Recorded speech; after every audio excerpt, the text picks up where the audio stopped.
Vitajte v škole ducha. Urobte si pevné základy Božieho slova a naučte sa rozumieť neviditeľným princípom kráľovstva Božieho.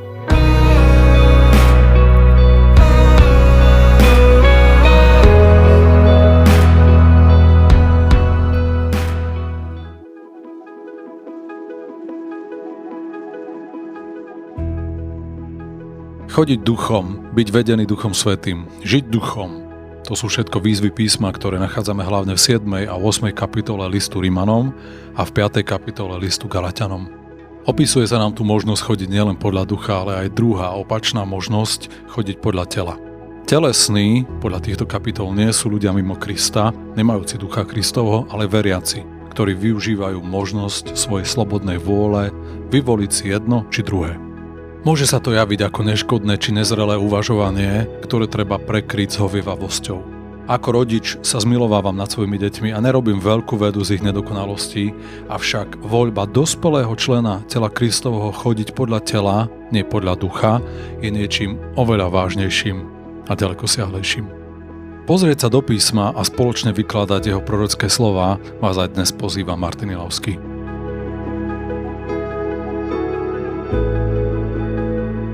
Keď chodím podľa ducha, som v Kristovi a zostávam v ňom. Mám prístup k jeho milosti tým, že sa Bohu podávam. On sa mi približuje a jeho zasľúbenia už nie sú iba teoretickým zákonom, ktorému rozumiem, ale som pozvaný do života, ktorý reálne prichádza do najbežnejších oblastí môjho bytia. Keď chodím podľa tela, neviem sa podriadiť Božiemu zákonu, lebo sa to ani nedá. Zákon stále poznám, ale neprináša mi život, ale odsúdenie. Zúfalstvo z nedostatku Božej blízkosti a jeho skutočného zaopatrenia, ktoré potrebujem, ma tak vedie ešte hlbšie do oddelenia od Boha, do vzbúry, ktorá sa rodí z môjho tela a v konečnom dôsledku do porušenia, ktoré zo svojho tela žnem. Kto seje v telo, z tela bude žať porušenie. A ten, kto seje v ducha, z ducha bude žať večný život. Galatským 6:8. Neuveriteľne priama predpoveď a varovanie písma znie v liste Rimanom v 8. kapitole 13. verši. Lebo ak žijete podľa tela, zomriete, ale ak duchom mŕtvite skutky tela, budete žiť. Nejde teda o jednoduchú nedokonalosť, ktorú nám Boh rodičovsky prekrýva a odpúšťa, jedná sa o križovatku, z ktorej sa vyberám určitým smerom a moje rozhodnutia majú ďalekosiahle dôsledky. Tými dôsledkami je smrť alebo život. Dobrí, obdarovaní a požehnaní veriaci, ktorí robia takéto nesprávne rozhodnutia, potom aj do tela Kristovho, či všade tam, kde ich Boh poslal vykonávať misiu kráľovstva Božieho, tak to prinášajú smrť a nie život. A čudujú sa, ako je to možné. A obviňujú všetkých a všetko možné, len je ten skutočný zdroj. Svoje srdce, nezlomené v danej oblasti pred Kristom, kde nekráľuje naozaj on, ale moje vlastné chcem, či nechcem. Ako keby to nebolo dostatočne vážne a zlé. Písmo pokračuje a ukazuje nám vývin, ktorý nevyhnutne nasleduje kresťanovo chodenie podľa tela. Keďže sa nepodávame v tele Bohu, nevieme sa efektívne vzoprieť tomu zlému. Aj keď sa snažíme a máme zákon, ktorý nás k tomu tlačí, nevieme nad zlým zvíťaziť. A naopak, strácame rozpoznávanie skutočnej podstaty našich problémov, ťažkostí či chorôb a za zdroj tohto zla začíname považovať nesprávne osoby, vodcov, ľudí okolo nás a nakoniec Boha samého. Chodenie podľa tela vedie k vzbúre voči Bohu a k hĺbším duchovným problémom, pretože ak sa nepodáme Bohu, ten zlý sa nás žiaľ nepýta, či sa chceme podať jemu. Nepodaním sa Bohu ten zlý získava prístup a on nežiada povolenie. Berie si ho násilne, podvodom, oklamaním a zavedením. Toto všetko je vstupná brána, kedy cez telesné myslenie a jednanie veriaceho sa z jeho tela začínajú plodiť skutky, ktoré nachádzame v tak často citovanej 5. kapitole listu Galatským. Rozpady, hnevy, smilstva, dráždenia, rôznice a podobné, medzi ktorými dominuje z modlárstva vychádzajúce čarodejníctvo. Práve čarodejníctvu ako skutku tela sa venujem v týchto reláciách. Nehovorím o hriechu neveriacich, zlých a prevrátených ľudí, ktorí sa vydali tomu zlému a duchom tohto sveta, ktorí pôsobia v synoch neposlušnosti. Hovorím o nás, veriacich, ktorí sa učia víťaziť pre Krista i nad sebou samým, nad svojim telom, ktoré musíme križovať na každý deň, ak chceme skutočne nasledovať živého Boha tu na zemi. Na skutky tela sa napájajú rôzne duchovné sily, ktoré majú prístup cez tú Jakubom spomínanú postupnosť. Múdrosť telesného kresťana je pozemská, telesná, alebo presnejšie psychická, teda duševná, v tom zlom od Boha pre hriech oddelenom zmysle a nakoniec démonská. To je tá zlá postupnosť, podľa ktorej si i veriacich, povolaných budovať kráľovstvo, nie ho boriť, používajú nečisté duchovné síly, na ktoré sa prorocky pozeráme. V minulých programoch som sa zameral na prejavy ducha čarodejníctva, konkrétne ducha Jezabel a ducha Absaloma. Dnes sa pozriem ďalej na ďalší prejav, a to je duch Leviatana. Rozumiete prosím, že toto je prorocký výklad. Teda potrebujeme rozsudzovať, potrebujeme rozumieť, že z čiastky poznáme a z čiastky prorokujeme a že musíme mať otvorené svoje zmysly, aby sme cez tieto výklady dokázali rozpoznať, čo naozaj Boh hovorí do nášho života. Rozsudzovanie prorockých písem je iný prístup, aký máme k písmu, ktoré študujeme, ktoré je nám dané ako uzavretý kánon. Ak rozsudzujeme prorocky, musíme rozumieť, že skúmanie prorockého slova je proces, ktorý si vyžaduje i vyučenie, i určitú dávku zrelosti. Nesprávne posúdenie prorockého slova nás môže nielenže zaviesť, ale môže vypôsobiť zmätok a môže vypôsobiť pravý opak toho, na čo Boh to prorocké slovo vlastne poslal. Verím teda, že Boh nám dáva zjavenie, že Boh nám dáva cez takéto symboly porozumieť tomu, čo sa deje v duchovnom svete, aby sme sa mohli vyvarovať týchto zlých duchovných síl a týchto skutkov tela, ktoré plodíme z nepodanosti Bohu. Čo to znamená rozsudzovať? Ako náhle sa stretneme s nejakým symbolom, ten symbol, ktorý má teda nejaký symbolický význam, reprezentuje niečo skryté, okamžite musíme začať vykladať, musíme rozumieť, čo tým Boh myslí a čo nám chce konkrétne povedať do tejto situácie. Symbol napríklad použil Pán Ježiš, keď povedal svojim učeníkom v Matúšovi 16. kapitole: Chránte sa kvasu farizeov a saduceov. Kvás je niečo reálne, sú to kvasnice, z ktorých sa vyrába chlieb. Je to niečo, čo keď sa zamiesi do cesta aj podľa iných Ježišových podobenstiev, prekvasí to celé cesto a narastie takouto prirodzenou silou z múky kvasené cesto, z ktorého si môžeme upiecť chlieb. Ježiš to použil ako prorocký symbol. Myslel tým, že ten kvas je rozmýšľanie, učenie a jednanie a tak ďalej, ktoré nachádzal vo farizeoch svojej doby, teda v náboženských vodcoch. Vo veriacich, ktorí síce verili, mali písmo a tak ďalej, ale nedokázali rozpoznať Krista. Tento kvas podľa Pána Ježiša je niečo negatívne, je to negatívne duchovno, duševno, je negatívne správanie sa, pred ktorým svojich učeníkov výrazne varoval. Chcem upriamiť našu pozornosť na to, že to už je symbol, ktorý potrebujeme prorocky rozsúdiť. Učeníci to neboli schopní rozsúdiť.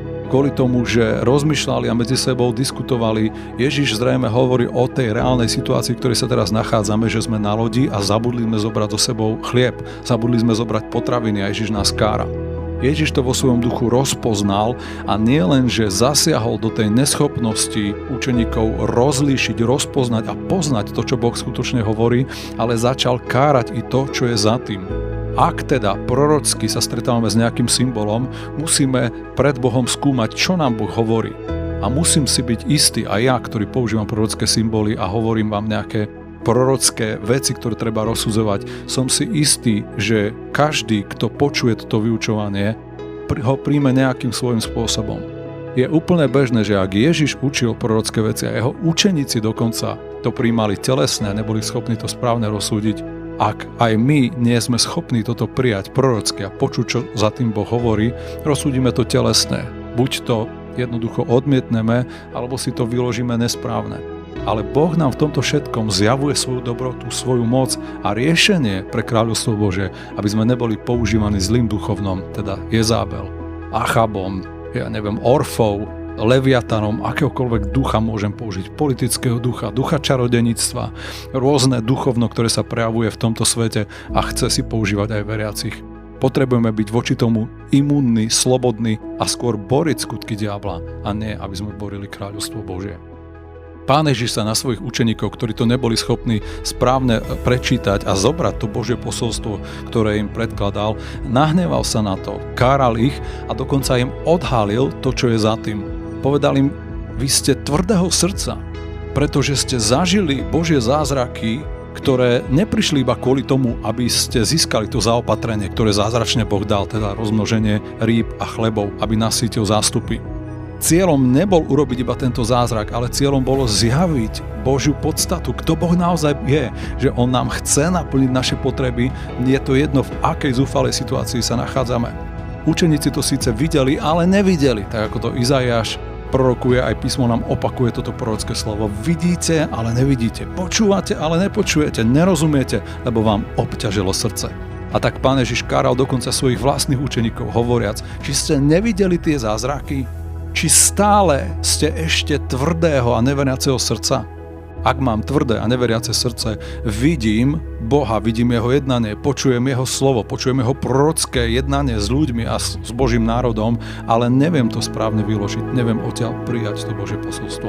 Mojou modlitbou je nielen kvôli tomuto môjmu malému vyučovaniu, ktoré vám predkladám, ale kvôli všetkému, čo nám Boh prorocky dnes hovorí, aby sme mali otvorené srdcia a počuli to, čo nám Boh hovorí. Lebo tu nejde iba o to, aby som sa potešil v nejakom prorockom zjavení a zažil Božiu moc, Božiu slávu, Božie pomazanie, ktoré je na Božom slove alebo na službe Božích služovníkov. Ale cieľom je, aby môj život, moje myslenie a moje skutky boli premenené smerom k dielu kráľovstva Božieho. Ježiš im nepovedal varovanie: varujte sa kvasu farizeov a Herodesa iba preto, aby im spôsobil zimomriavky a dobrý pocit z dobrého zhromaždenia. Ježiš im hovoril životne dôležitú inštrukciu, ktorú potrebovali zobrať, zmeniť svoj život podľa nej a nasledovať Krista podľa nej. Ak by neprijali túto informáciu, nevedeli by pochopiť, čo sa s Ježišom ide diať, že bude vydaný týmto farizeom, že ho zabijú, že duch Antikrista, ktorý za tým je schovaný, ho premôže, vydá ho na kríž a ako to Boh všetko má pod kontrolou a čo cez to chce dosiahnuť. Káral teda tvrdosť ich srdca, že nedokážu rozumieť, čo je skryté za prorockým posolstvom. Na druhej strane riešenie je otvoriť si srdce pred Hospodinom a od Otca samého cez Ducha Svätého, ktorý je tu s nami na zemi, prijať informáciu, ktorú nám Boh dáva, ktorá je schovaná za tou vonkajšie viditeľnou informáciou, ktorú dostávame všetci. Keď Ježiš sa snažil to obrátiť na pozitívnu stranu, ako chcel, aby to fungovalo, tak sa pýta svojich učeníkov neskôr, čo hovoria ľudia, kto som ja, syn človeka. A učeníci hovorili to i to, čo hovoria ľudia, a potom sa ich opýtal, a čo vy hovoríte? A tu prišlo miesto na to, kde sa aj my nachádzame dnes, že Peter mu odpovedal, ty si Mesiáš, syn živého Boha. A toto zjavenie mu Ježiš povedal, že to zjavenie si dostal od Otca, to ti ani človek, ani krv, telo, nikto nezjavil, to ti dal môj Otec v nebi. A toto je základ, na ktorej Kristus postavil a aj dnes stavia svoju cirkev. Preto je tak nesmierne dôležité počuť, čo nám Boh hovorí a za tým počutím rozumieť tomu i prorockému posolstvu, aby sme ho správne dokázali prijať. Toto rozpoznanie, toto zjavenie, ktoré dostal Peter priamo od Otca, je základom pre cirkev aj dnes. Preto sa modlím znovu a zas, aby sme aj my dokázali rozpoznávať, čo nám Boh hovorí i v tých negatívnych varovaniach, keď nás varuje, keď nás napomína, keď nám hovorí o negatívnych veciach, aj keby sme sa chceli pozerať iba na pozitívne, krásne, spravodlivé, radostné a pokojné veci kráľovstva Božieho. Majme otvorené srdcia a rozumejme, čo nám Boh hovorí i cez tieto varovné prorocké slová písma.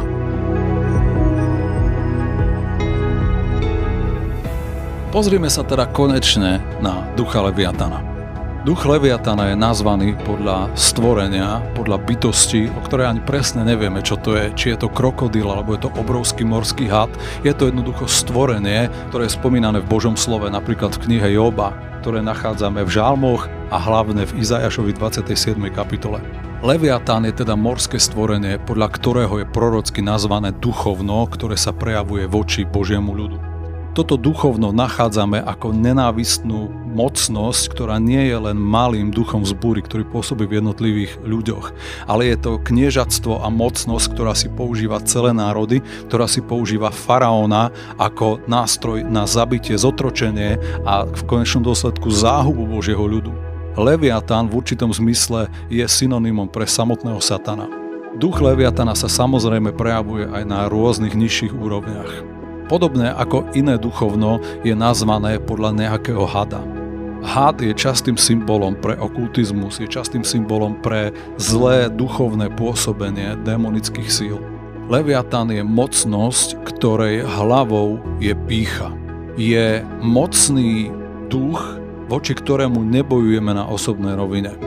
Voči duchu Jezabel prorocky bojujeme a Hospodin nám dáva vyťaziť v prorockej konfrontácii, kedy sa uisťujeme vo svojom povolaní, že my sme povolaní za skutočný prorocký Boží ľud a to falošné, čo sa prejavuje cez nedobré čarodenictvo a cez búrených, nečistých ľudí, ktorí sa snažia byť prorokmi a učiť Boží ľud nesprávne, zavedené a klamné veci.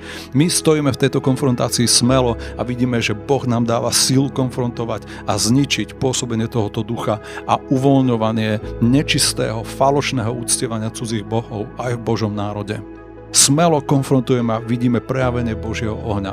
Iný príklad otvoreného konfrontačného duchovného boja je napríklad Dávid, ktorý išiel bojovať proti Goliášovi. Dávidov boj proti Goliášovi nebol iba osobný súboj dvoch nerovnako veľkých bojovníkov. Bol to stret dvoch duchovných síl. Na jednej strane stálo kráľovstvo Božie s Božou autoritou, s kráľom Saulom a s delegovaným bojovníkom, ktorého Saul delegoval za Božiu armádu. Za Dávidom stálo celé Božie hnutie, stáli za ním anjeli a stál za ním Boží poriadok. Za Goliášom stálo nedobré duchovno, ktoré sa prejavovalo rúhaním Bohu, rúhaním Božej armády a ponižovaním Božích vodcov i samého kráľa Saula.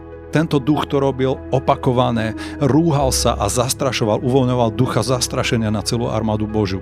Pod týmto duchom zastrašenia a hrôze z toho, čo sa môže stať v budúcnosti, o čom tento duch otvorene prorokoval, o čom hovoril, že spraví s Božím ľudom, ako ho zájme, ako zaberie jeho domy, jeho deti, jeho statok, ako zničí Božiu vládu, ako ustanoví vládu svojich duchov. Toto hrozné zastrašenie spôsobilo, že Boží bojovníci utekali domov, schovávali sa do dier a iba pár verných zostalo so Saulom, aj to premožených a znehybnených silou strachu a zastrašenia. V tomto všetkom prichádza Dávid v absolútne opačnom duchu. Kde nabral tú silu? Kde nabral tú odvahu postaviť sa voči tomuto duchovnu a zastaviť ho a povedať, nie, to, čo ty hovoríš, nie je správne.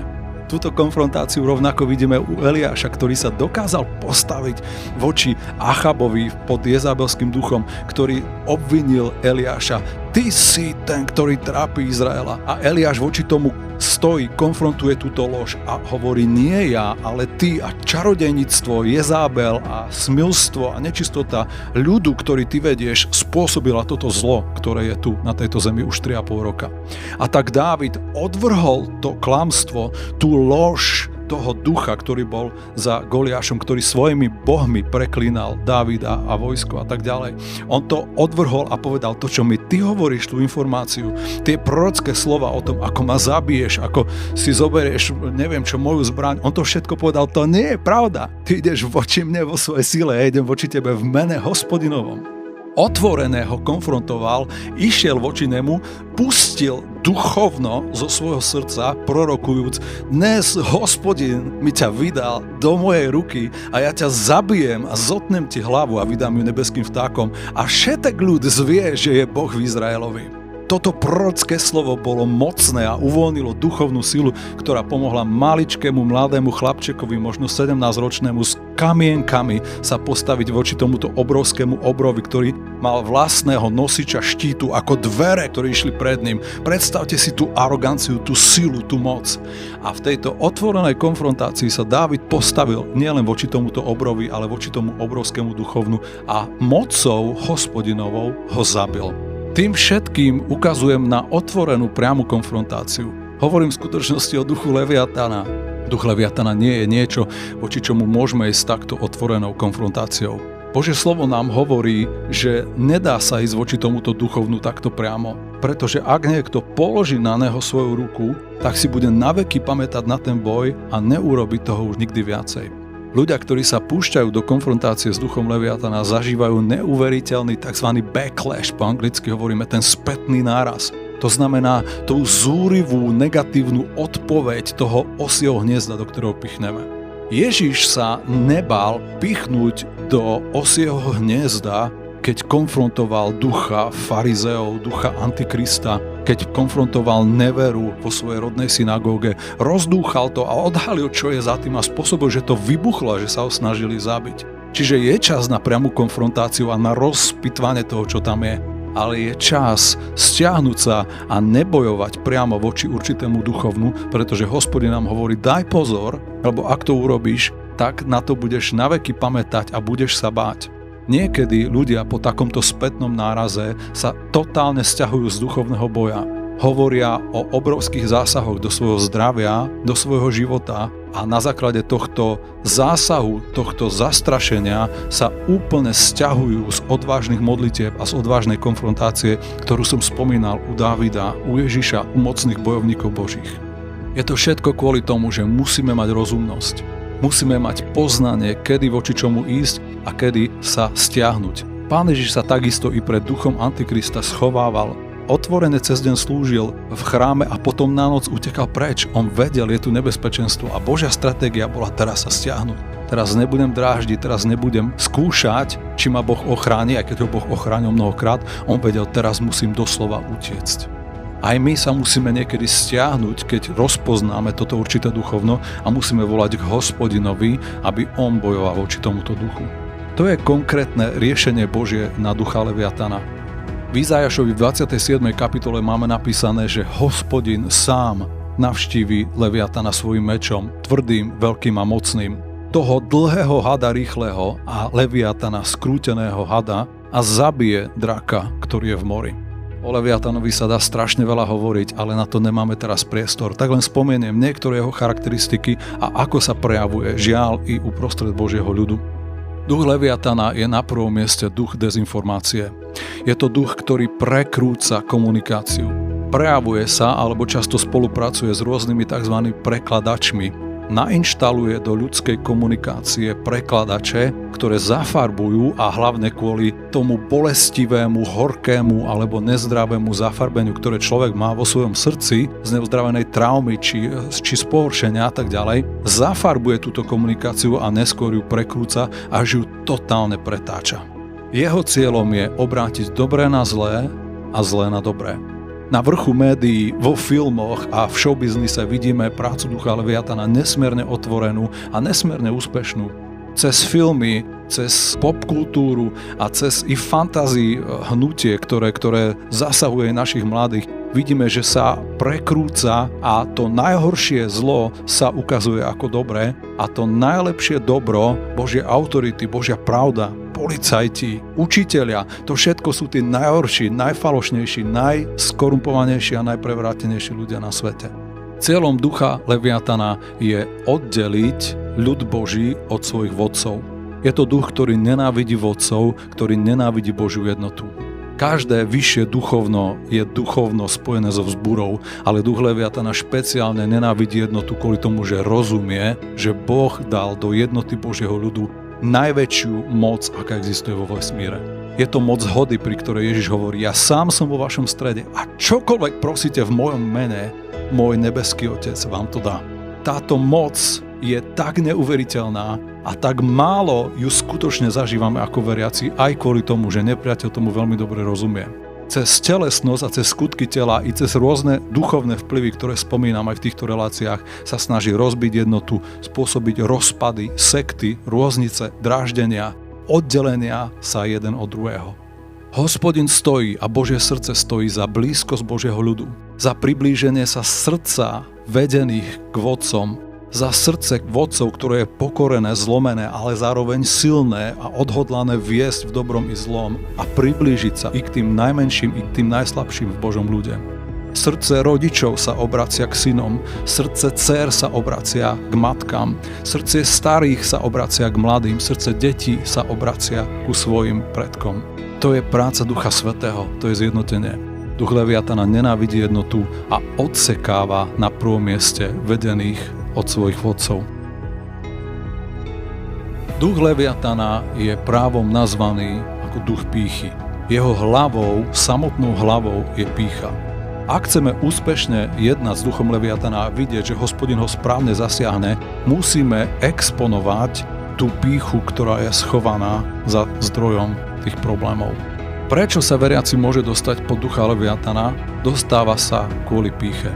Pýcha je nesmierne zaslepujúci hriech a nevidíme ho v sebe, Z pýchy nám môžu pomôcť iba naši najbližší a to nemôžu byť ľudia, s ktorými sme priatelia, ktorí sú tí, ktorí nám všetko potvrdia a podporia nás. Ale s pýchou hlavne Hospodin jedná cez ľudí, ktorých nám dal do života ako autority. Deti sú vyslobodzované z pýchy a zo vzbúry svojimi rodičmi, staršími bratmi, sestrami, ľuďmi, ktorých Hospodin prináša do našich životov. V cirkvi, v zdravo fungujúcom tele Kristovom Hospodin dáva vodcov, duchovných, zodpovedných ľudí, ktorí nesú bremená zodpovednosti za iných, aby pomáhali ľuďom i z hriechu pýchy. Verím, že pýchu človek sebe nevidí. Viem, že nie som schopný samému sebe pomôcť z pýchy. Viem sa samozrejme pokorovať, ale pokorím sa Bohu tak, že sa pokorím človeku. Ak sa poddám Bohu, je to určite tak, že sa podám človeku. Ak sa človeku, autoritám neviem podať, tak sa neviem podať ani Bohu. To sú jednoznačné, nemenné princípy kráľovstva Božieho. Duch Leviatana teda pôsobí vo veriacich hlavne kvôli tomu, že sa nevedia podať a nevedia prijať napomenutie. Nevedia prijať vyslobodenie z pýchy a z toho duchovna, ktoré pôsobí a spôsobuje oddelenie. Ak sa človek telesne oddeluje od cirkvi, oddeluje sa od vodcov, je vydaný nebezpečenstvu aj tohoto ducha. Oddelením alebo osamotením sa to nekončí. I duch Jezabel pôsobí depresiu a oddelenie prorockého ľudu a túžbu zomrieť. Ale duch Leviatan spôsobuje, že vytvorí oddelené bojovné skupiny, ktoré bojujú voči ostatným. Zhromaždí ich spoločný nepriateľ, ktorý nie je samozrejme Leviatan, ale je to vodca. Je to človek s autoritou v cirkvi, ktorý je nepriateľom v očiach tohoto ducha. Tak ako Boží ľud bojoval voči Mojžišovi, bol by ho zabil, bol by ho zničil v tom bode, keď mali vstúpiť do zasľúbenej zeme. Za zdroj problémov označoval Mojžiša a Árona. Nevedel rozpoznať ten hlboký zármutok, ktorý duch Leviatana vypôsobil v Božom ľude, keď odmietli posluchnúť a ísť do boja, do zasľúbenej zeme. Obrácal sa voči Mojžišovi a chcel ho zabiť. Žiaľ, dôsledok bol taký, že Hospodinov hnev vyšiel na Boží ľud a dôsledkom poslúchania Leviatana je zastavenie postupu Božieho ľudu do zasľúbenej zeme. Duch Leviatana ako prekrúcajúci duch, ktorý zastavuje Boží poriadok a ktorý oddeluje ľud Boží od vodcov, sa v Númeri v 14. kapitole prejavuje tým, že Boží ľud robí všetko naopak. Hospodin hovorí, choďte do zasľúbenej zeme, Boží ľud hovorí, nejdeme. Hospodin potom hovorí, nepôjdete do zasľúbenej zeme, Boží ľud hovorí, ideme. Hospodin varuje, nechoďte, lebo dostanete nakladačku a oni napriek tomu išli, dostali nakladačku.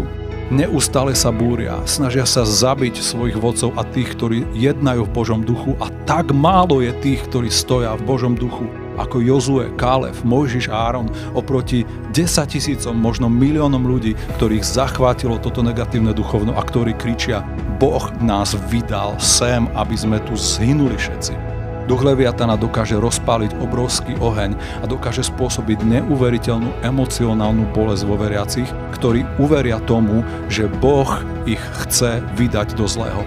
Samozrejme v hlave racionálne dnes to tak nepovieme, ale hlboko v srdci zostane takéto presvedčenie. Skončil som, zomrel som, nedá sa prelomiť.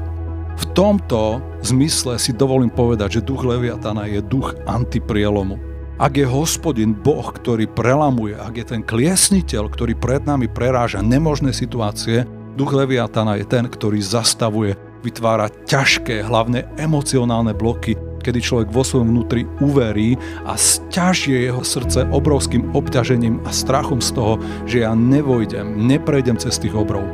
Tento duch zafarbuje situáciu a klamlivo opačne ukazuje to, čo je reálne.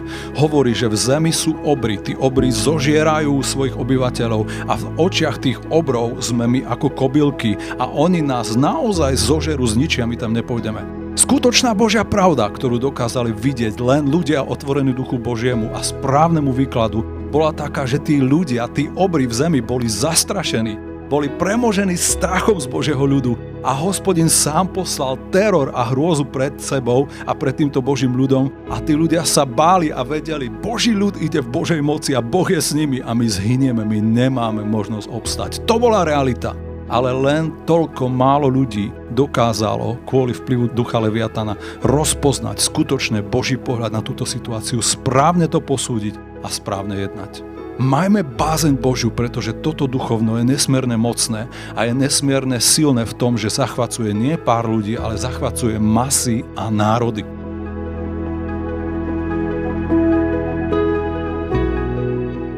Duch Leviatana je duch obrovskej emocionálnej bolesti. Spôsobuje hlbokú depresiu, na rozdiel od ducha Jezábel nespôsobuje to, že si človek myslí, že je služobník Boží posledný jediný a že nič nemá zmysel robiť, lebo aj tak Jezábel víťazí. Duch Leviatana ide oveľa hlbšie, ide až ku koreňom života. V Jobovi nachádzame popis, ako pôsobí duch Leviatan v človeku, ktorý preklína deň svojho splodenia. Kiež by sa nič z tohoto, do čoho som sa dostal, ani len nezačalo. Prečo to Boh splodil, prečo to Boh vôbec povedal, ja preklínam deň svojho narodenia. Pod týmto duchom hlbokého zúfalstva človek ide až ku koreňom života, ktorý Boh zasial do života človeka, ktorý splodil v človeku. Na druhej strane pozrime sa, čo hovorí prorok. Že v lone matky Hospodin stvoril proroka, vložil mu povolanie a vytvoril jeho identitu, osnoval predivného údy a vložil misiu pred založením sveta dovnútra človeka. A toto splodenie, toto povolanie, tento dých Boží, ktorý dúchal do Abrama a spravil z neho Abrahama, do tohoto miesta zasahuje duch Leviatana. Tu chce priniesť smrť a tu od koreňov chce vyseknúť ten Boží život, ktorý je prorokovaný a povolávaný k životu. Tu si musíme dať pozor, čo vychádza z našich úst. Smrť i život je v moci jazyka. Nesmieme preklínať v smutku a v sklamaní a pod ťažbou okolností nesmieme ľutovať to, že nás Boh povolal, že nás Boh stvoril, že nás Boh uviedol do služby alebo do cirkvi alebo do misie. Ale musíme stíchnuť pred Bohom, keď treba. Neotvoriť svoje ústa a preprogramovať svoje vnútro, svoje srdce, aby sme vyšli z tohto hnusného demonického ducha, aby sme vošli do Ducha Svätého a potom môžeme Bohu začať ďakovať. Cez ďakovanie, cez oslavu Boha sa začne dvíhať náš duch, cez vyvyšovanie silného Boha vojdeme do dobrého duchovného boja a zistíme, že toto duchovno je klamné, že nie je neporaziteľné a že ho Boh vie poraziť. Hospodin vie poraziť ducha Leviatana. Boj Boží proti duchu Leviatana, ktorý môžeme použiť aj v konkrétnych medziľudských zápasoch s týmto duchom, je prinášať veci do svetla. Duch Leviatana spôsobuje teda oddelenie veriacich od vodcov a oddelenie srdc od seba navzájom a Boží spôsob je byť spolu jedno pod krvou Kristovou. Ak chodíme vo svetle, máme spoločenstvo jeden s druhým, krv Ježiša Krista nás očistuje od každej neprávosti. Ak tento duch rozdeľuje, tak spoločenstvo Božie je to, že sa k sebe približujeme a máme niečo spoločné. Veľmi dôležitý faktor je, skôr ako nás očistí krv Kristova, je prinášať veci do svetla. Ak sa chceme zbaviť týchto chápadiel a špiny ducha Leviatana, potrebujeme chodiť vo svetle a prinášať veci do svetla. Ak majú veriaci niečo proti vodcom, ak majú veriaci jeden niečo proti druhému, nesmieme to prikrývať, nesmieme dovoliť, aby za mnou prišiel niekto, ktorý má niečo proti tebe. Aby tam tomu človek hovoril niečo, čo má proti svojmu vodcovi a nešiel priamo za ním. Duch priamosti, priamy duch a prinášanie veci do svetla, to je riešenie na túto činnosť ducha Leviatana. Ak človek odmieta poslúchať priamosť a poslušnosť Božej pravdy, otvára sa čím ďalej tým viacej oklamaniam a prikrývaniu tohoto ducha.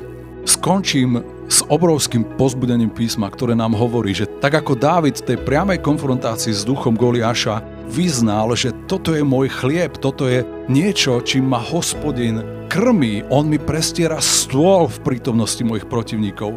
On rozpoznal, že táto konfrontácia s Goliášom nebude jeho smrťou ani zničením jeho síly, jeho bohatstva, ale naopak bude niečím, z čoho Hospodin nakrmi. Z tejto situácie Dávid dostal bohatstvo, požehnanie a zasľúbené manželky a povýšenie do kráľovského rodu. Boh ho nakrmil a posunul ho smerom k naplneniu Božieho povolania. Tak aj Leviatan je duch, ktorým Hospodin krmi svoj ľud na púšti. Je to nesmierne ťažké, zložité, vražedné duchovno, ktoré cez faraóna a cez to nepriateľské vojsko sa snažilo zahltiť, zničiť, zožrať Boží ľud. Hospodin to však obracia a svojim vyslobodením krmi Boží ľud obrovským povzbudením, posilnením, že Boh je za nás, kto bude proti nám. Aj my potrebujeme zmocnieť, zosilnieť a zjesť toto nedobré duchovno a narásť z toho víťazstva, ktoré nám Boh dáva. Jozue a Kálev správne v Duchu Svetom rozpoznávajú pri bránach do zasľúbenej zeme. Tí ľudia nie sú obry, ktorí nás zožerú, ale my ich zjeme, oni sú našim chlebom, vyznali. A stalo sa to síce 40 rokov neskôr, oni sa z nich najedli, zvíťazili a dostali svoje dedičstva. Kálev získal svoj vrch, o ktorému Boh prorokoval. Pýtal si ho ako 80-ročný starec, daj mi ten vrch, sú tam obry, ja chcem tých obrov zničiť. Chcem ich dobiť a chcem ich získať a chcem získať svoje dedičstvo. A tomu Hospodin dal. Aj my, súrodenci, ak ste kedykoľvek bojovali s nejakým nedobrým duchovnom, zažili ste porážku, zažili ste zásah do svojho zdravia, modlite sa k Bohu, aby vás obnovil do tejto bohatierskej síly, aby vám Hospodin dal sílu zvíťaziť nad vašimi nepriateľmi, najesť sa z tých obrov a získať dedičstvo, ktoré má Boh nielen pre vás a pre vašu rodinu, ale pre cirkev v tomto meste a na Slovensku. My musíme zvíťaziť.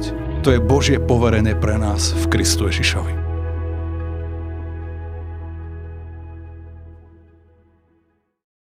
Toto je Škola ducha. Do počutia pri ďalšej epizóde.